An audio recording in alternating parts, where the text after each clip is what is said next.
suis Emmanuel Mailly, j'ai la chance d'avoir plusieurs métiers dans ma vie, donc j'ai plusieurs syndicats. Je suis une union syndicale à moi tout seul. Eh oui. Je suis enseignant en mathématiques. Non, pas de réaction, c'est cool. Donc je suis à Sud Éducation et je suis très bien. Je suis aussi musicien professionnel depuis une dizaine d'années et je suis aussi à Sud Culture. Je représente donc l'union syndicale des Suisses, s'appelle Solidaire 02. Alors évidemment, je rejoins tout à fait l'analyse des camarades de la CGT. Tant que vous ne serez pas des actionnaires, vous ne paierez pas Macron, évidemment. Donc un jour, si vous êtes actionnaire, vous pourrez un Macron. Pour l'instant, ce n'est pas le cas, il me semble, de ne pas avoir croisé d'actionnaires ce soir. La grève reconductible, oui, effectivement, pour nous à Sud, c'est la seule façon de gagner. Il n'y en a pas d'autre.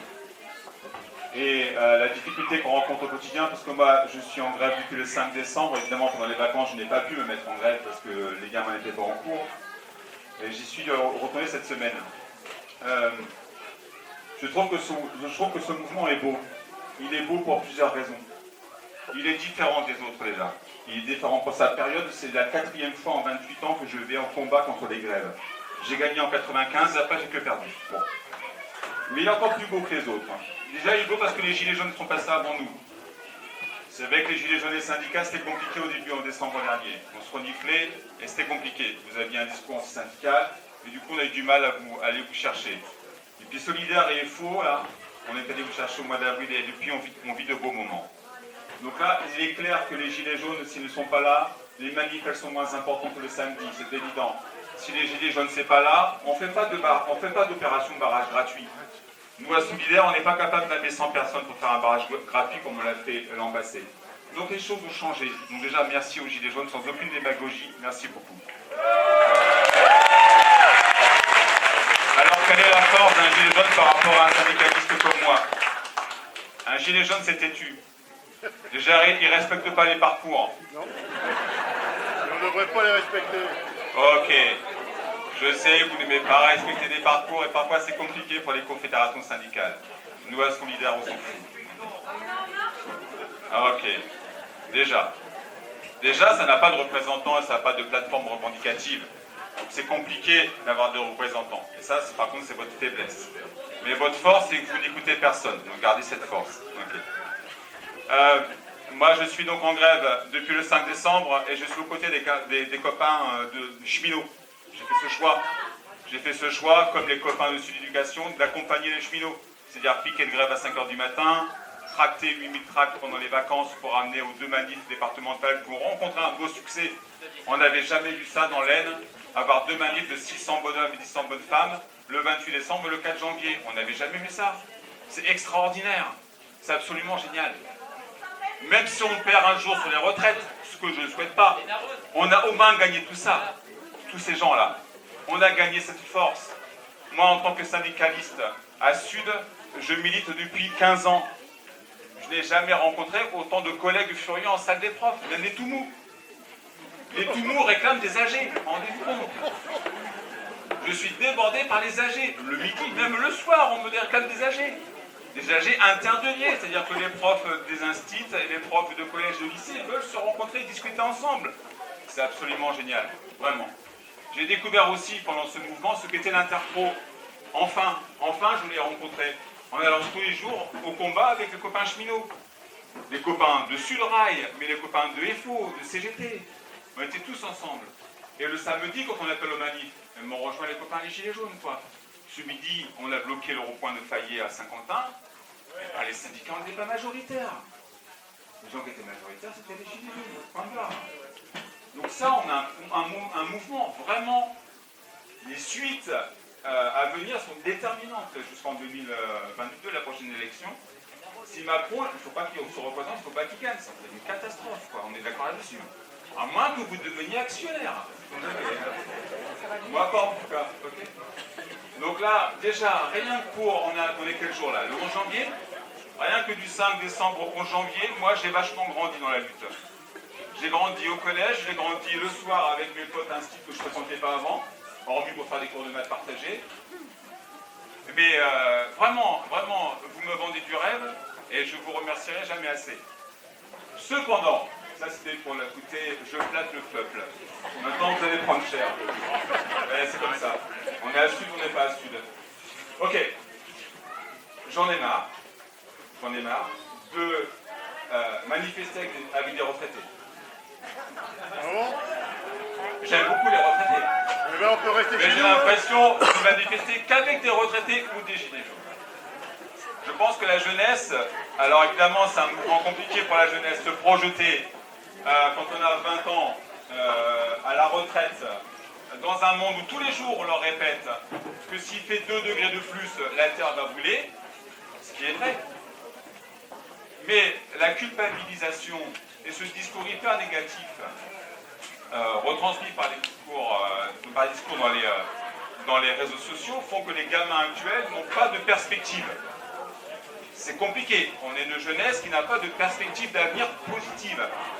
Donc là, en tant que parent, en tant qu'éducateur, en tant que voisin, en tant que grand-parent, il y a ça vraiment à combattre aussi. Enfin, en tout cas, c'est ma position d'enseignant, ma position de citoyen et de père de famille.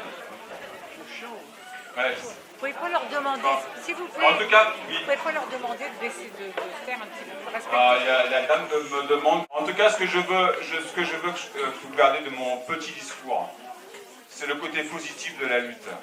Elle n'a jamais été aussi belle, elle n'a jamais été aussi historique. Et on va gagner. Ça, c'est clair et net qu'on va gagner. On a déjà gagné. On a déjà gagné parce qu'on est fort ensemble. Par contre, ce que je vous invite à faire, c'est de bâtir des assemblées générales. On appelle ça comme ça à Sud, des assemblées générales, comme on fait là.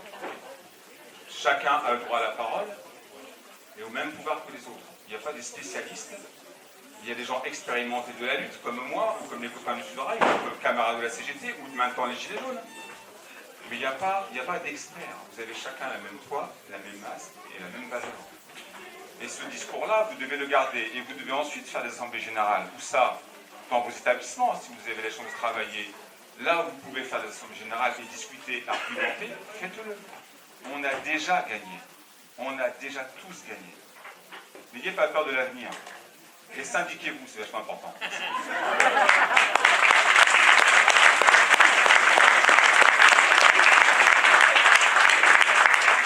Alors, je propose juste qu'on fasse un petit point qu'on appelle ça de modération. Alors, je ne sais pas combien de temps j'ai parlé, donc c'est un peu facile de faire maintenant. Mais je propose qu'on minute, en fait, qu'on limite, qu'on se dise qu'on limite les interventions, en fait, peut-être à 4 minutes, quelque chose comme ça, parce que si on n'a pas de limite de temps, en fait, pour sortir de la salle, on a une limite de concentration. Et je pense que l'idée que s'il puisse y avoir quand même un échange un peu avec tout le monde, voilà, qui se fasse, c'est pas mal. Et puis là, bon, il y avait 3 gars qui ont parlé, et moi, rebelote. Donc on se disait peut-être que s'il y avait une femme qui voulait venir prendre la parole, c'était pas mal pour équilibrer. Voilà. Et je sais plus s'il y a... Bonjour, donc moi je suis enseignante au lycée Condorcet, je suis à la CGT et je suis à lutte ouvrière. Voilà, et donc je suis en grève, pas reconductible depuis le 5, mais quand même en grève très souvent, pas mal de jours, hein, plus que les jours temps forts. Et effectivement, ce qui est très marquant dans ce mouvement, c'est, comment dire, d'abord le fer de lance, c'est vraiment les cheminots. C'est vraiment, et quelque part, l'avenir pour l'instant de ce mouvement, il leur appartient. Il appartient aux grévistes d'une manière générale, et puis il appartient aux camarades cheminots. Et puis, comment dire, c'est vrai que les Gilets jaunes, ils ont commencé, et ils avaient posé sur la table le problème du pouvoir d'achat. Et ça a été extrêmement marquant. Partout, dans toutes les professions, dans tout le pays, on a discuté pouvoir d'achat pendant des mois. Et c'était grâce à eux, voilà, grâce à ce mouvement-là. Depuis, on se rend compte en plus que, de nouveau, les travailleurs ont relevé la tête, grâce à leur grève, grâce à leur mobilisation, grâce au fait qu'ils sont adressés à tous les autres. Parce que ce qui est frappant dans ce mouvement, c'est que les cheminots, ils sont partis, on a essayé de nous dire que c'était les régimes spéciaux, et puis finalement, les cheminots, ils sont battus pour que ce soit contre tout le projet de Macron, pas seulement pour leurs pommes, pour la pomme de tous les travailleurs, sans exception. Et c'est vrai qu'on a un régime de retraite actuel qui bat de l'aile. Il y a plein de travailleurs, de femmes en particulier, qui ont des retraites dégueulasses, qui ne peuvent pas vivre avec. Et donc, de toute façon, ça ne va pas, parce que ça fait des années et des années qu'on le vide de son contenu. Ça fait des années que, loi après loi, on nous en pique par tous les bouts. Et c'était d'ailleurs bien souligné par les Gilets jaunes, en particulier la situation des petites retraites. Mais là, on veut encore continuer à nous faire les poches de tout le monde sans exception. Et effectivement, c'est une lune qui concerne tout le monde. On a montré qu'on était solidaires. Les cheminots en particulier ont montré qu'ils ne s'arrêtaient pas à la clause du grand-père. Ils s'occupaient de leurs petits-enfants, ils s'occupaient de leurs enfants, des plus jeunes parmi eux, tout simplement. Quand il a fait le recul à l'âge pour après 75, là, tous ceux qui sont nés après 75, le mouvement il a continué. Ça a été un peu évident pour tout le monde qu'il ne fallait pas accepter une chose pareille, qu'il ne fallait pas accepter de laisser tomber les plus jeunes. Bon, et puis pareil avec les fêtes, pareil. Bon, là effectivement, il y a l'histoire de l'âge pivot. Effectivement, je partage ce qui a été dit avant. Bon, il abandonne l'âge pivot, quelque part, c'était presque annoncé à l'avance. Mais d'un autre côté, ce gouvernement qui, quand même, veut montrer qu'il en a, qu'il est fort, etc., eh bien, il est quand même obligé de dire « j'enlève quelque chose ». Et depuis le début, il a quand même enlevé un certain nombre de choses. Sur l'APL, il a reculé un petit peu, etc. Alors ça ne nous suffit pas, bien évidemment. C'est pas à la hauteur de ce qu'on veut. Je pense qu'ici, on est tous d'accord. Mais en même temps, c'est quand même des petites victoires, des petits reculs qui sont liés à notre mobilisation. Et notre mobilisation, elle doit se poursuivre. Et je ne sais pas jusqu'où on ira, j'en sais rien. Mais de toute façon, il y aura d'autres mouvements. Parce que de toute façon, Macron ou un autre, ou le suivant, ou n'importe qui que ce soit, ils nous en mettront plein la gueule. Parce qu'ils ont décidé de nous faire les poches. Et c'est vrai que c'est cette grande bourgeoisie là qui dirige réellement la société. C'est eux qui essayent, qui prennent tout. Ça a été en partie expliqué avant. Et c'est ceux-là nos ennemis. C'est pas une histoire de qui va être au gouvernement. C'est vraiment ceux-là. Et on me fait signe qu'il faut que je m'arrête. Bonsoir. Du coup, moi, je m'appelle Philomène et du coup, je suis étudiante. C'est pour ça que tout le monde m'a poussée pour venir là, parce qu'apparemment, on en sont les jeunes, mais ils sont un peu là quand même. Et...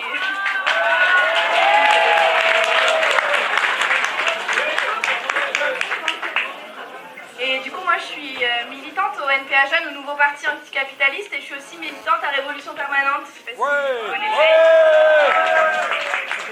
Et voilà, en fait, moi, je suis étudiante, mais je suis étudiante à Paris, et je suis venue ici ce soir parce que Quentin nous a proposé de venir, et je suis très contente d'être là ce soir. Et puis du coup, en fait, c'est trop bien d'avoir entendu les interventions avant et tout, et je me rends compte qu'il y a un truc qui est un peu spécifique à Paris, et c'est normal, personne n'en a parlé, mais c'est la grève de la RATP. Parce que depuis le 5 décembre, Paris, on peut pas marcher. En fait, on peut plus circuler en métro. Et du coup, à Paris, on fait que ça. Moi, grâce aux grévistes, en fait, j'ai découvert Paris à pied. Moi, je les remercie, j'ai découvert Paris. Ça fait 2 ans que j'y habite, mais je connaissais pas. Et puis, grâce à eux, j'ai aussi découvert plein d'autres choses. Parce qu'en fait, depuis le 5 décembre, c'est une autre réalité que la réalité du quotidien qu'on a découverte. Moi, j'ai découvert la réalité des piquets de grève. Il y avait le prof juste avant moi, prof de maths, qui disait qu'il avait... que tous les matins il était sur les piquets des cheminots. Moi je suis sur les piquets des cheminots et sur les dépôts de bus. Depuis le début en fait on bloque en fait les dépôts de bus avec les profs, avec les gilets jaunes, avec tous les soutiens en fait. On est là et on les aide en fait et puis on bloque les dépôts avec les grévistes. Et je pense que ça fait partie des choses super fortes en fait que nous ont apprises la grève. Moi je veux dire, on a vécu, on vit encore, parce qu'elle n'est pas finie, on vit la grève en fait depuis le début avec eux. On s'est posé la question de la trêve de Noël. Moi je sais pas, cette année j'ai annulé Noël. En fait j'ai dit à mes parents qu'il n'y aurait pas Noël parce que cette année il y avait la grève. Et je pense que c'était plein de moments super forts pendant toutes les vacances, à 4h30 sur les dépôts. On a fait une manif le 26 décembre. Moi j'aurais jamais cru qu'un lendemain de Noël je pouvais être en manifestation. C'était une manif qui était appelée par la base des grévistes. Parce qu'en région parisienne, en fait, il y a les grévistes, les cheminots et de la RATP, ils se réunissent en fait pour décider de ce qui va se passer, et en particulier depuis le début de la trêve. Et il y a eu plein de moments super forts. Moi, je suis comme tout le monde, en fait, j'ai été hyper impactée par tout ce qui se passe. Je pense que c'est une grève qui va changer ma vie. C'est une grève qui donne, je sais pas moi, qui me fait découvrir en fait ce qu'on pourrait faire dans un autre monde. C'est comme les gilets jaunes en fait. C'est la question que le matin, en fait, quand on est sur le piquet, on se rend compte qu'on peut avoir une autre vie. Et moi, c'est aussi pour ça que je me bats, c'est pour ça que je me lève le matin. C'est pas contre la réforme des retraites, tout le monde s'en fout de la réforme des retraites. Ils le disent tous. Tous ceux qui sont en grève, tout le monde dit c'est pour le futur, c'est pour nos enfants. La question, elle est beaucoup plus large que celle-ci. Et moi, c'est un combat que je partage et que je vis. Et c'est pour ça que c'est trop bien même d'être ici ce soir, de voir la solidarité qui se crée. Je pense que c'est ça. Et il y a un truc sur la solidarité, je veux dire un petit mot parce que je pense que c'est important. Parce que, en fait, là, le gouvernement, il voit que le mouvement est dur. Pour l'instant, il essaye d'être le plus dur possible, mais le truc qu'il fait aussi, c'est de réprimer. Parce qu'il dit que c'est comme ça, en fait, qu'il va pouvoir casser le mouvement. Du coup, sur les piquets, le matin, à 4h30, on bouffe du gaz, on se fait taper par les keufs, on se prend des coups de matraque, on a des gamins qui vont en garde à vue. Et hier, avant-hier, le 9, la manifestation à Paris, elle était énorme. Franchement, mais je vous promets, en fait, quand on est arrivé, il y avait encore des gens au début. Enfin, c'est un truc de ouf. Et genre... par contre, à la fin de la manif, on s'est fait de ouf réprimer. Ils ont tiré. On a ressenti un peu la répression gilet jaune. En fait, ils ont tiré au flashball à 2 mètres. Il y a plein de gens qui ont eu des coups énormes sur la tête et tout. Et en fait, face à ça, je pense c'est comment on s'organise, comment on pose la question de face à la répression, on s'organise pour la suite. Et voilà, moi c'est aussi cette question-là que j'avais envie de poser. Mais en tout cas, merci voilà à tous et de m'avoir invité ce soir. Donc je suis FO, mais enseignant du premier degré. Donc moi, je ne vais pas refaire tout ce qu'ont fait mes camarades avant moi, qui ont très bien parlé, l'étudiant qui a très très bien parlé. Donc moi je vous parlerai un petit peu de ce mouvement. Donc ce mouvement c'est avant tout l'expression d'un gouvernement un peu plus rapace que les autres. On avait des gouvernements avant qui grappillaient petit peu par petit peu. Là on a vraiment des gens qui sont vraiment là pour nous prendre tout ce qu'on a d'un seul coup, parce qu'ils sont vraiment trop pressés, je vais dire. Et là, ce que ça a réveillé en nous, je pense, c'est notre humanité. En fait, à chacun d'entre vous, au fond de nous-mêmes, on a tous réveillé notre humanité. On s'est tous posé des questions. Et dire, est-ce que c'est ce qu'on veut vraiment pour nos enfants? Est-ce que c'est ce qu'on veut pour nous? Est-ce que c'est cette vie-là que veulent nous faire vivre, que nous devons avoir? Donc ça a réveillé en nous cette humanité et on s'est posé des questions, on s'est rencontrés, on a discuté. Et voilà. Et là, moi, je trouve ça vraiment très très beau et je vous remercie à tous d'être là. Merci à vous. Je suis Philippe, je travaille à l'SNCF depuis 20 ans, sur Paris Nord, à Saint-Denis. Je suis donc militant sur le rail récemment, depuis un an et demi, avec mes collègues ici présents. Et donc j'étais à la manifestation à Paris le 9, et c'est pour justement remettre un petit peu les choses à plat. Donc 56 000 personnes, c'est quand au Parc des Princes, le stade est ultra plein. C'était pas ce qu'il y avait dans les rues de Paris, je vous assure. On est parti après l'Intergare, la réunion à l'Intergare à Paris Nord. On est parti vers République, on n'a pas pu atteindre République. Donc République, à peu près 80 000 à 100 000 personnes quand c'est plein. Et donc on a repoussé le chemin, on a commencé pour aller vers Saint-Lazare, et puis après on s'est un peu baladé partout, rencontrer les gens. Et à 17h30, on décide avec mon pote de repartir parce que on commençait un peu à fatiguer. Ah oui, à force de boire, de manger et de boire, on fatigue. Et on arrive, qu'est-ce qu'on voit à 17h30 qui partait de République? On voit les camions CGT, les premiers camions, le cortège, le début du cortège, à 17h30, alors que c'était 13h30 le départ. Donc c'était quand même assez important. Donc j'ai jamais vu autant de personnes à Paris. J'en ai fait quelques-unes, vous étiez là. Ah, c'était incroyable qu'on n'était pas 56 000. Quoi. Au départ, ils avaient dit 44 000. C'est le stade de Nantes. Là, ils ont dit 56 000 pour les Parisiens. Voilà. Et puis en revanche, je voudrais parler d'Irène, qui est à la RATP, qui s'est fait marbrer le visage, mais d'une force, alors qu'elle ramassait juste un téléphone portable. Et puis après, un collègue qu'on connaît, que Philo connaît, c'est Grand, qui était donc en garde à vue. Donc ça va, il est sorti, il n'y a aucune retenue, aucune sanction contre lui, parce qu'il n'a rien fait, le magistrat dit oui, avec le soutien de l'avocat de Sudrail, il n'a rien dit. Alors en fait, ce que je veux, il y a 8 autres blessés. Des gilets jaunes, mais bon, que je ne connais pas, des gens de la RATP, il y avait Damien, on ne sait pas où il est. Si, je ne sais toujours pas où il est. Enfin, peut-être maintenant, oui. Et je voudrais en fait qu'on fasse juste un but. Les enfants, bouchez-vous les oreilles. Qu'on fasse vraiment un gros bruit pour toutes les personnes qui sont blessées, toutes les personnes qui sont parties en garde à vue, à toutes ces familles, à tous ces gens. Et je veux qu'on fasse du bruit dans le ciel.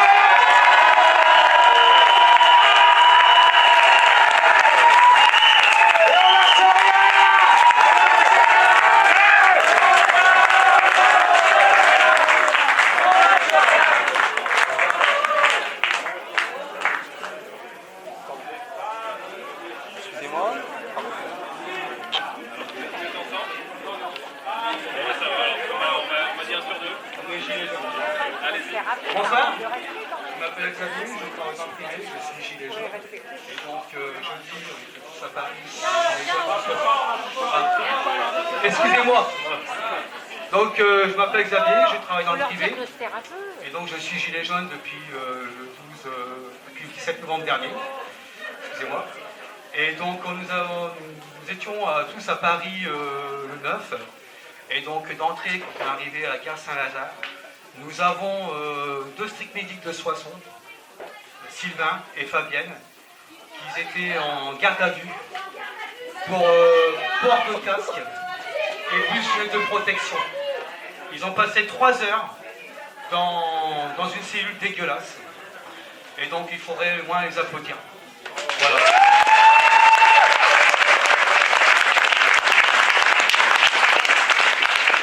Donc moi je suis gilet jaune depuis plus d'1 an.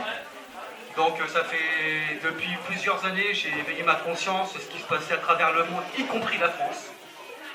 J'ai vu que la France, la démocratie, c'était pas si vrai que ça. On a bien vu que les élections sont trafiquées. Donc je ne fais pas de théorie de conspiration, évidemment. Je me suis beaucoup documenté, tout ça. Et donc on voit bien que depuis, après la guerre, l'oligarchie française a toujours voulu la revanche sur nos acquis sociaux. Parce qu'à l'époque, après la guerre, il y a eu une chasse aux sorcières. L'exemple même, c'était Louis Renault, parce qu'il a vendu ses moteurs aux Allemands. Citroën y compris, il a été effacé, si vous voulez, il n'a été pas soupçonné, mais il a compris que lui-même, il a été directement soupçonné de vendre des moteurs auprès des Allemands. L'oligarchie a eu peur à cette époque-là. Donc, à l'époque d'Ambroise Croizat, ils ont construit quand même la sécurité sociale. C'est-à-dire que l'oligarchie, tellement qu'elle a eu peur, ils ont été visés parce qu'ils ont collaboré avec les Allemands la plupart. Donc, ils ont fermé les yeux. Ils nous ont laissé nos acquis. Et ils se sont dit entre eux, un jour, on aura notre revanche. La revanche, elle se passe actuellement en ce moment. Donc, ils veulent tout nous retirer de ce qu'on a conquis auprès de nos anciens. Donc, il ne faut pas qu'on baisse les bras, il faut continuer. Donc voilà, c'est mon petit message que je voulais dire. Je ne fais pas de théorie de conspiration, mais il y a beaucoup de choses que je peux encore plus évoquer sur beaucoup de sujets. Et donc voilà, donc au sujet, comme disait Philomène, évidemment il y a la répression policière. On l'a subi tout le temps, les gilets jaunes. Tous les week-ends on l'a subi. Moi je suis beaucoup sur YouTube tous les week-ends, le mouvement des gilets jaunes sur Paris, beaucoup sur Nantes, sur Toulouse, et on voit que les gens ils sont gazés. Évidemment, c'est pas un mot que l'élite aime bien qu'on dit gazé, parce que ça fait rappeler les mauvais souvenirs de la Deuxième Guerre mondiale.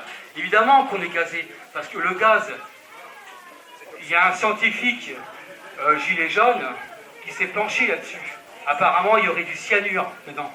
Et apparemment, il y a aussi une nana qui est connue, qui a fait de la télévision. Elle était proche de Jean-Luc Mélenchon. Et donc, elle s'est fait gazer aussi il y a quelques mois sur Paris. Pour qu'on réussisse ce combat.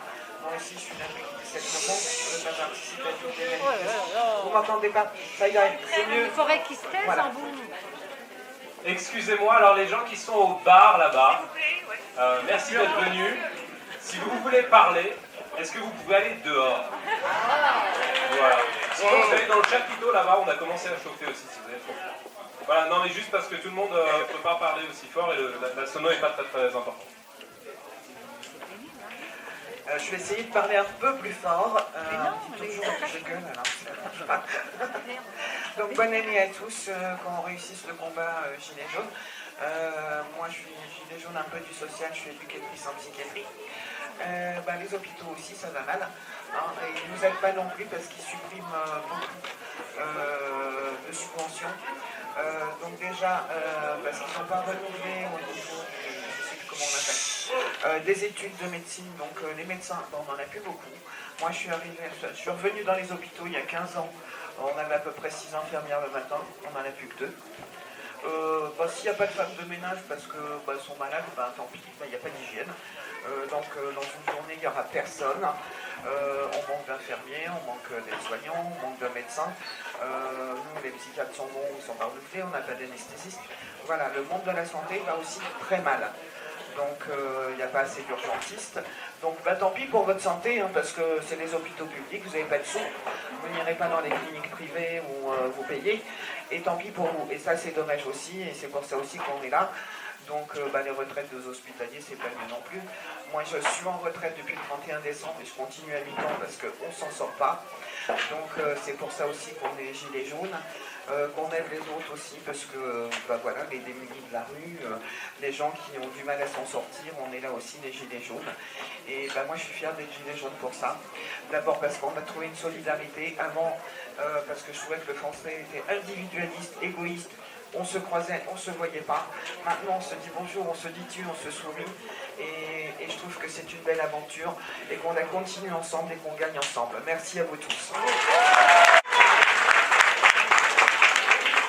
Bonsoir, donc moi c'est Nadine, il y en a beaucoup qui me connaissent.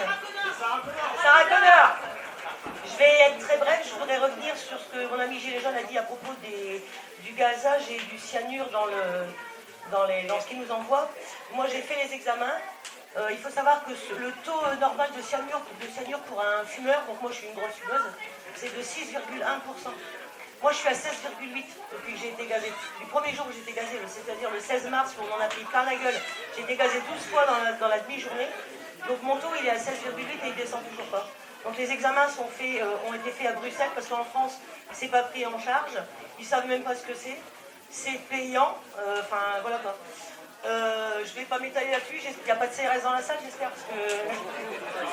Ça fait rien. Ça les fatigue un peu.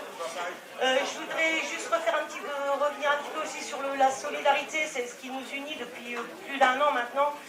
C'est vrai que les gens étaient très individualistes, très égoïstes, et nous, si on veut maintenant, on est une famille, quoi. Voilà, j'ai pas peur de le dire, je vois moins ma famille que ma famille Gilets jaunes. On est plus solidaires que la vraie famille, c'est vrai, c'est malheureux. Moi je suis vraiment vrai gilet jaune maintenant parce que je suis toute seule depuis 10 mois avec ma fille, c'est pire qu'avant. Donc on lâche rien les gars, on lâche rien.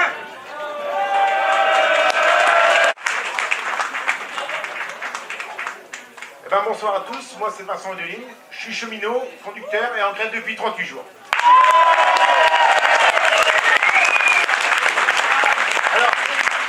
Merci. Contrairement aux idées reçues, vous savez qu'on n'est pas payé. Voilà. Donc effectivement, à 38 jours, le mois prochain, c'est 0 sur la paye. Mais on sait pourquoi on se bat. On sait pourquoi, parce que je vais vous expliquer le système qu'ils mettent en place.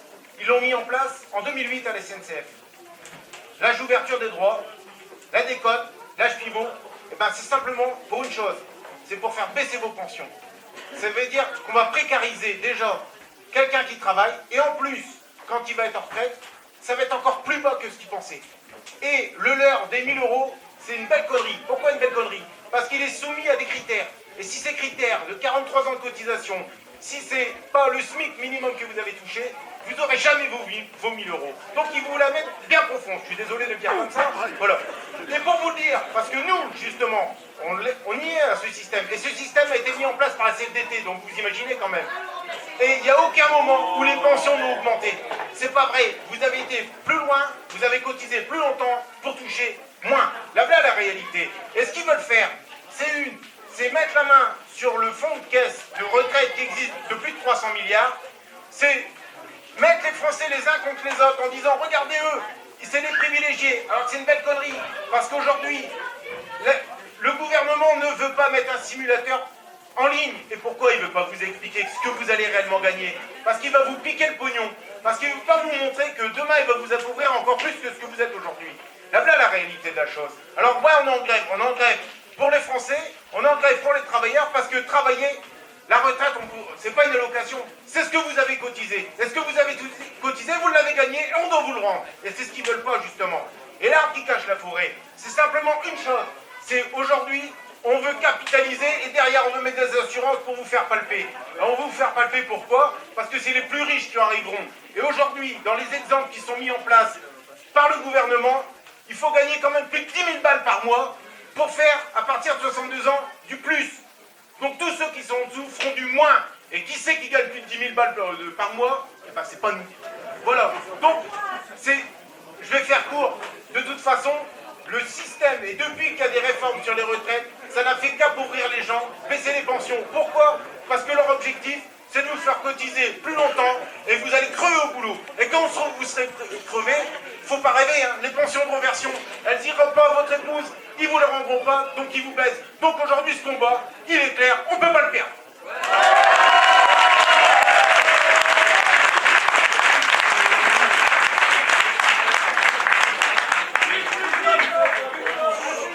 Bon bah bonsoir à tous. Alors je suis pas une pro des discours, hein, je vous le dis tout de suite, donc il y aura des cafouillages. Donc je suis Cécile Ayer, je suis infirmière libérale. Et en fait c'est juste pour vous présenter un projet qui est en cours. En fait on est en train de créer une association citoyenne sur Soissons qui s'appelle Citoyenne. Et donc l'idée en fait c'est d'organiser le mouvement, qu'il y ait plus d'organisation en fait pour nos actions, pour qu'il y ait aussi moins de répression en fait quand il y a des déclarations de manifestations, parce qu'à l'heure actuelle en fait quand il y a une manifestation déclarée, il y a 3 têtes en fait qui sont sur le listing. Et en fait là à l'heure actuelle donc on a une association qui est en train de se créer et donc on est à 20 coprésidents, ce qui permet justement en fait d'éviter cette répression par rapport à ça, quoi. Donc voilà, et donc on cherche des idées, il y a déjà des très belles idées qui arrivent, type des manifestations au flambeau comme on a pu voir à Marseille, et on essaierait justement de regrouper un maximum de monde, quoi, donc les gens blancs, les gens d'ailleurs. Voilà, donc après, merci Jean-Michel pour ce moment de solitude, merveilleux, j'adore. Mais voilà, donc en gros, on essaye de s'organiser, quoi. C'était le problème de départ, et voilà, on va voir ce que ça donne, quoi. Voilà. Et bien sûr, vous êtes tous conviés, hein, adhérents ou pas, on s'en fout. En fait, l'idée c'est d'être tous ensemble et de faire une plus belle commune, en fait, Gilets jaunes. Peu importe les actions, légales ou pas. Voilà.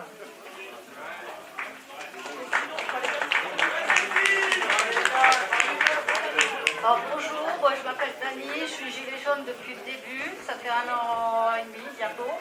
J'ai fait beaucoup de manifestations, on a eu beaucoup de monde au départ, après ça s'est un petit peu calmé, maintenant on comprend le désespoir des syndicats parce que c'est difficile de fédérer. On aimerait que lors de nos manifestations, il n'y ait pas que nous, les représentants, on aimerait bien que les gens arrivent et nous rejoignent, qui ne regardent pas derrière leurs fenêtres, qui ne restent pas passifs, et qu'ils soient acteurs de ce qui va leur arriver. Parce que pour l'instant, il y en a peut-être quelques-uns qui ne sont pas encore conscients de la catastrophe vers laquelle on se dirige avec ce gouvernement. Donc nous, on essaye de leur ouvrir les yeux. Alors, tous ceux qui ont des amis, des voisins, de la famille, qui n'écoutent pas encore, qui n'est pas convaincu, il faut essayer de les convaincre. Parce que nous, les Gilets jaunes, c'est un tout, là, on rejette Macron dans son ensemble. C'est pas seulement contre la réforme des retraites, c'est le tout. C'est pour la défense de nos services publics, c'est pour une dignité pour tout le monde. On ne veut pas laisser des gens dans la nature, des malades, des personnes qui ont des problèmes errer, parce que finalement, au final, c'est comme ça que ça se terminera. Donc on ne veut plus de cette société-là, on veut autre chose. Et là, il faut que tout le monde soit conscient. Et là, on voudrait aussi des actions, je dirais pas violentes, mais presque. Parce que d'être gentil, ça suffit. On n'est pas écouté. Alors, moi, personnellement, j'aimerais des actions dans les mairies, des actions à la préfecture, envahir des endroits stratégiques, et puis bloquer, par exemple, les supermarchés. Et puis beaucoup de tractage, justement au niveau des supermarchés, pour essayer de sensibiliser tous ceux qui sont encore endormis. Et à la place de fraternité, égalité, liberté, Macron nous propose oppression, division, soumission. Bonsoir. Alice Martorel, donc j'habite à Soissons, je suis gilet jaune de la première heure, hein, évidemment. En fait, juste une petite chose, parce que je trouve que chez les syndicalistes et dans pas mal de choses, voilà, juste très brièvement, je vais vous raconter un peu mon parcours, parce que ça, on n'en parle pas. On ne parle pas des vacataires dans la fonction publique. Moi voilà, je suis au chômage depuis le 30 décembre. Après 13 ans de vacations au CMN, Centre des Monuments Nationaux, qui dépend du ministère de la Culture. On m'a jeté le 30 décembre, au bout de 13 ans de vacations. Voilà. Et les vacataires, je sais pas, faudrait faire un truc, vraiment, les syndicalistes, hein, ou je sais pas qui, parce que moi, franchement, je ne me retrouve pas vraiment, parce qu'en fait, on n'est pas travailleur, on n'a aucun statut, on est corvéable à merci. Au sein du CMN, c'est 41% de vacataires. Si vous pouvez aller visiter un monument pendant les vacances, posez-vous une petite question. C'est que c'est grâce aux vacataires que si ces monuments ils sont ouverts. J'ai travaillé au sein de l'éducation nationale, les auxiliaires de vie scolaire, payés 681 € pour que vos enfants, pour que les enfants qui ont donc des handicaps soit AESH sont vacataires. Il faut être 6 ans en CDD pour pouvoir peut-être prétendre à un CDI. Et en fait, au bout des 6 ans, on vous met à la porte. Les assistants d'éducation, c'est exactement pareil.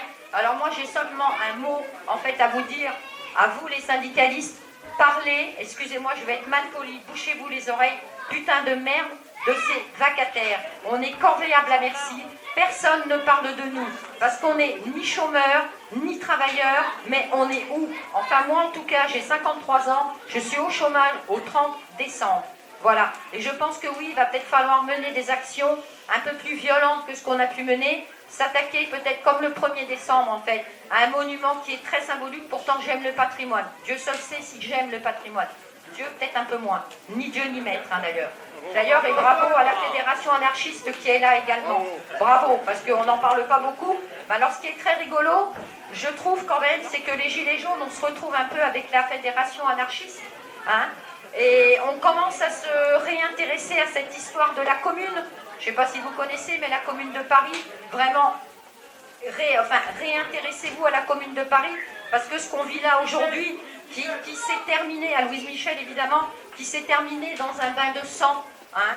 Les premières écoles qui ont été ouvertes en fait aux pauvres, les premières cantines scolaires grâce à la commune de Paris. Donc voilà, après je pourrais parler des heures entières, mais franchement je ne vais pas vous saouler. En tout cas, vive les Gilets jaunes, vive les syndicats, et j'espère que c'est tous ensemble qu'on va pouvoir y arriver. Voilà. Bon, mon autre grand-père était sculpteur, on est assez dans le concret. Voilà, aussi un peu politique, mais on aime bien le concret. Et c'est vrai que quand Didier là parlait de « Bon les enfants, ça suffit ! Descendez les uns après les autres. Dénoncez-vous !»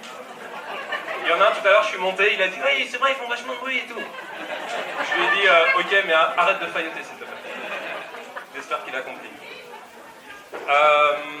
Non, ce que j'allais dire, c'est que Didier parlait là. Bon, d'abord, c'est Yann, je ne sais pas s'il est encore là, Yann, peut-être qu'il est dehors en train de manger les merguez. Sur la question en fait de la grève, alors c'est vrai que bon, moi je suis très mal placé pour parler de ça parce que je suis intermittent du spectacle, je peux faire grève demain, mais à part Bérangère qui est au bureau, personne ne va s'en rendre compte, quoi. Donc c'est un peu la difficulté, j'ai pas trop de légitimité pour parler de ça, mais de la question de la grève, de se la poser en fait à soi et à ses collègues. Mais moi après là où je suis un peu plus, c'est un peu plus mon domaine on va dire, c'était voir comment en fait on peut soutenir des camarades du coup qui sont en grève. Donc là il y a, je sais plus comment il s'appelait là qui était Sudrail, Vincent, voilà qui a pris la parole tout à l'heure, et puis Emmanuel ou Frédéric de Sudrail aussi. Enfin bref, en tout cas s'il y a des gens qui sont en grève ici et qui se disent que nous là, tout dedans qu'on est, on peut apporter un soutien sur des piquets de grève, comme disait Philomène. Voilà, un peu à ce titre-là, c'est-à-dire que les étudiants, pareil, la grève, c'est aussi du soutien en fait au niveau des gens qui sont en grève et qui bloquent l'économie. Donc, il y a cette chose-là, en fait, de voir comment on peut se soutenir déjà entre nous. Et moi, je me dis, vous imaginez, sur les piquets, je sais pas, parfois ils sont 20, parfois ils sont 50, et quand ils sont 50, ils sont super contents. Nous, là, je pense qu'on est 150. On est super content, mais ça veut dire aussi on a fait l'effort de venir, d'organiser la soirée, de se déplacer jusqu'ici, et moi je me dis, si Macron il apprend qu'on a fait une soirée ici, en fait il s'en fout un petit peu, s'il sait que ça c'est un point d'appui pour après continuer de s'organiser, et que nous en fait, je sais pas, ça nous a motivés, et on s'est dit, en fait, la semaine suivante, si les semaines précédentes étaient plutôt routinières, en fait, la semaine suivante, elle va être différente. Et on va en fait apporter, nous, nos moyens en fait, à l'avancée de ce mouvement, à sa construction.